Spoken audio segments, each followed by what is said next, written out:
दो चीज़ों पर मैं बल देना चाहूँगा। एक तो जिस चीज़ पर हमने बाइकआउट किया है वो, और दूसरा वो जिसके कारण ये परसों राज्यसभा के अंदर हंगामा हुआ।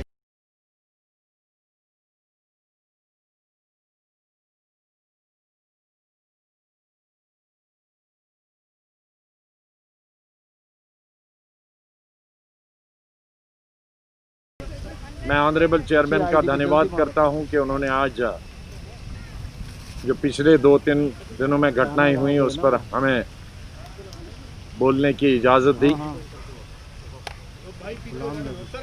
मैं सब चीज़ को रिपीट नहीं करना चाहता हूं कि आप राज्यसभा की प्रोसीडिंग से वो स्पीच ले सकते हैं।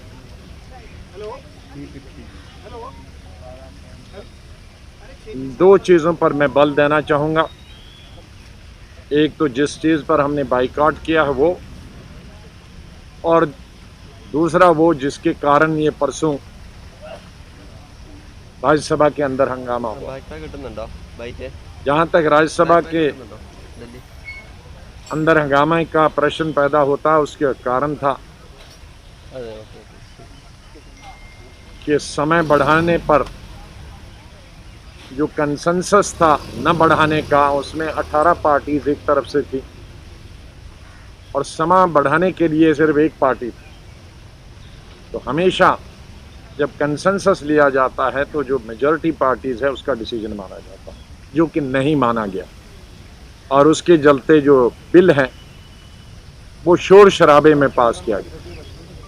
राज्यसभा की हमेशा परंपरा रही है कि कोई भी कानून, कोई भी बिल शोर शराबे में पास नहीं किया जाता है, पारित नहीं किया जाता।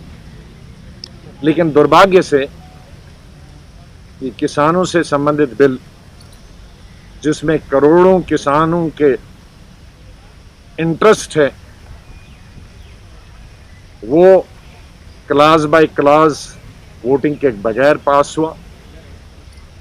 वो किसी अमेंडमेंट पर जो अपोजिशन ने दी थी बिल को सुधार करने के लिए या किसानों के हित में जो उन्होंने सलाह मशवरे और सजेशंस दिए थे, उन पे वोटिंग नहीं हुई। मैंने कोर्ट मेरे प्रीवियस कोलीग स्वर्गीय अरुण जेटली को किया कि उन्होंने कहा कि अगर डिवीजन के बगैर कोई बिल पास होता है तो वो गैर कानूनी होता है। वो एक अच्छे वकील भी थे, एलओपी भी थे। मैं उनको कोर्ट किया। मैंने गवर्नमेंट ऑफ इंडिया को भी कोर्ट किया कि वो सुप्रीम कोर्ट में गए हैं वहाँ की विधानसभा के खिलाफ उत्तराखंड की, कि जहाँ डिवीजन अलाउ नहीं किया था, तो government of India supreme court. तो हमने कल राष्ट्रपति जी को भी लिखा है कि जो बिल पास हुआ है उसमें तमाम प्रोसीजर्स जो होते हैं पार्लियामेंट्री वो पूरे नहीं किए गए हैं, इसलिए वो इस बिल को स्वीकृति न दें। ये हमने लेटर लिखी। तो ये हो गया परसों के हंगामे से संबंध। लेकिन आज जो हमने बाइकआउट किया, हमने इसमें 3 कंडीशन रखी। एक तो एमएसपी सरकार ने कल अनाउंस की, उसका मतलब है कि मंत्री और सरकार के बीच में कोई कोऑर्डिनेशन नहीं।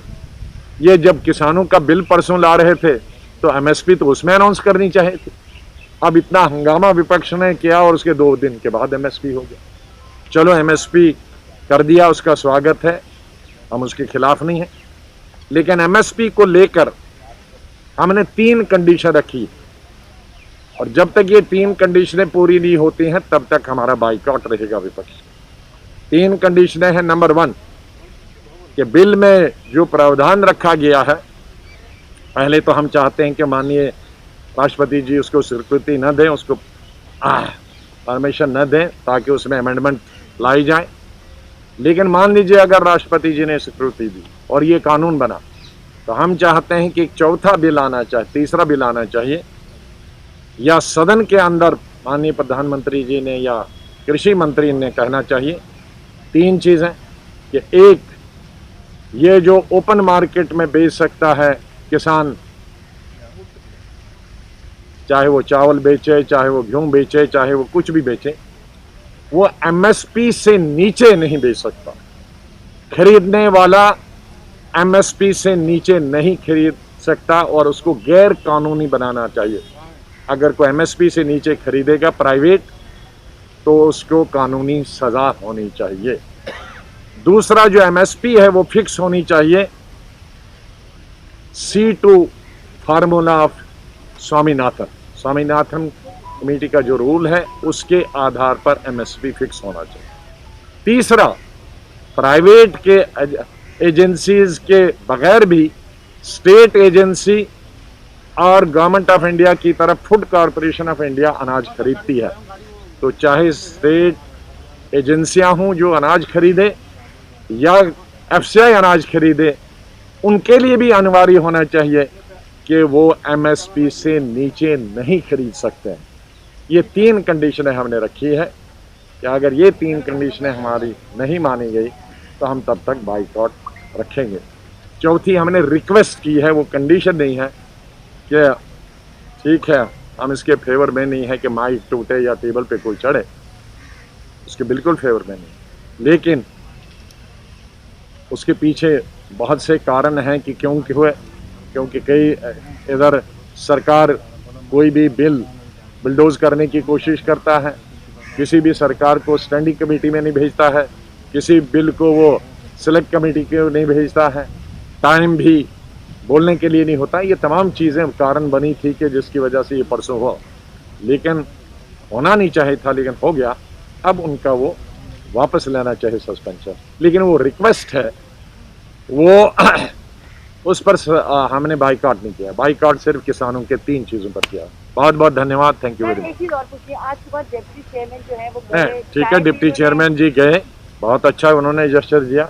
बहुत सारी पार्टीज़ के, हम लोगों की पार्टी के तो जाए, हम तो कल से 2 दफ़ा गए थे, रात को भी आए थे 10 बजे, लेकिन डिप्टी चेयरमैन साहब सुबह चाय लेकर गए, उसके लिए मैं उनकी सराहना कहूँगा कि आखिरकार भी यार एक फैमिली है, चेयर और नीचे एमपीज सब एक फैमिली है, चाहे हम विभिन्न पार्टी से संबंधित रखते हों, लेकिन हमको एक फैमिली की तरह एक अच्छे वातावरण में सदन को चलाना चाहिए। बहुत बहुत धन्यवाद, थैंक यू।